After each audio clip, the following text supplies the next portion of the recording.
When we are meditating, day after day, hours after hours, not with closed eyes, but a time comes where the practice becomes redundant.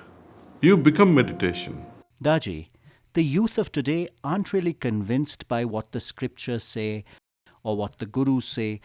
They want a more logical and scientific and experiential explanation. What do you have to say about this attitude? If you see Jabali's arguments with Lord Rama, there is also a mention of what is Nara. Just as there is Ashwamega, Naramega Yagyas are also there, man is also sacrificed. Goats are sacrificed with the pretension that, with an idea that they will reach heaven. Then why don't you send your wife to heaven also after performing wife Mega Yagya or Patni Mega Yagya?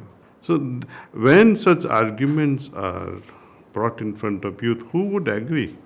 Nobody with the sound mind will say these are good things. No one will accept it. And it is good that they are not accepting it. Unless and until general public is happy, you cannot even think of meditation. Your mind will not go towards yajna. Imagine a youth who is struggling to support the family. How would his mind turn towards God? He's already struggling with basic things. God is a secondary thing for that person. Unless and until you are self-sufficient at material level, you cannot think of spirituality. But I am not for that either. I am for both. That I must involve myself in such a way that my efforts in Bhautik world should not rob me of my spiritual welfare.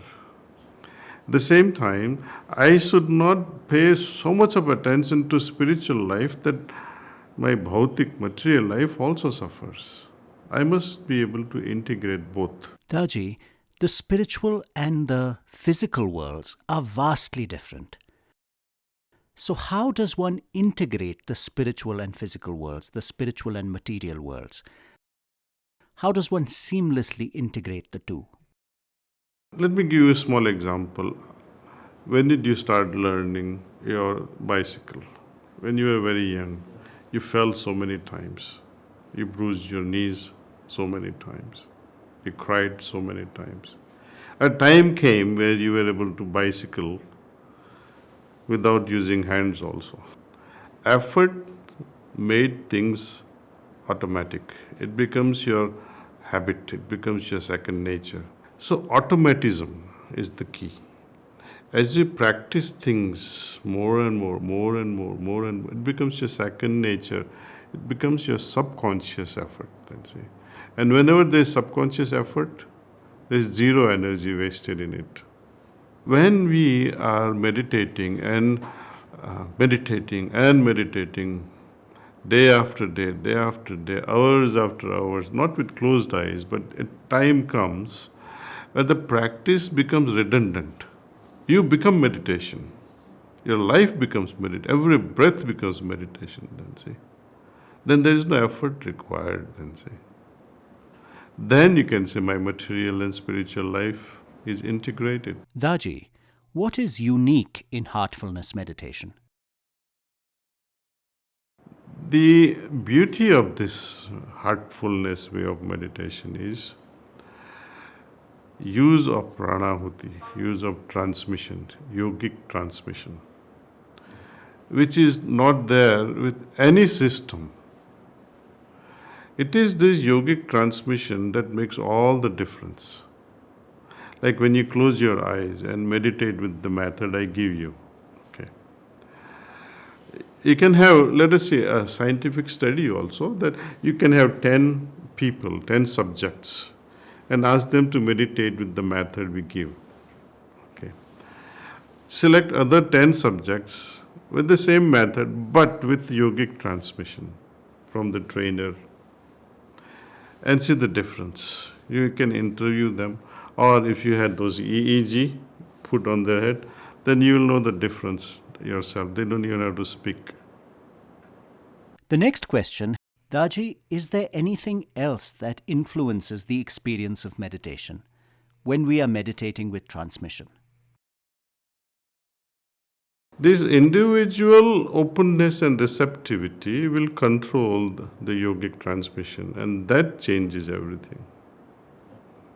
It is your level of refinedness to which you will adapt to this yogic transmission, and yogic transmission also will adapt itself. For example, if a person who said, "What the hell, my father keeps telling me I should meditate and I don't want to meditate," and you twist his ears and say, "You better sit and meditate," he'll close. Okay, he is closing his eyes. Magic will not happen unless you open your heart. And to the extent to which this heart remains open with various people is different. Also, for the same person, it keeps changing all the time. Sometimes you are so open hearted, sometimes you feel sad and your heart closes down and say, "What the hell is this God doing today?" So, depending upon my receptivity, I will receive this transmission. It is my receptivity, meaning my openness, that decides my own experience. It's not the Guru, it's not even the God. What is the biggest lesson from Gita? Everybody saw Lord Krishna. Everyone saw. Bhishma saw. Arjun, Kunti, Vidura, Duryodhana, everybody saw him. How many recognized him? Not even one. Until he showed that who I am. Right? And then too, some people were frightened, including Arjun. "Please don't show me this rupa. Close it. Close the scene. I am not used to it." So you need some level of tolerance also, that you can withstand such purity, the reality of God. No one can withstand such high level of purity. That's why incremental level of purity with each meditation will prepare us one day to see that, experience that.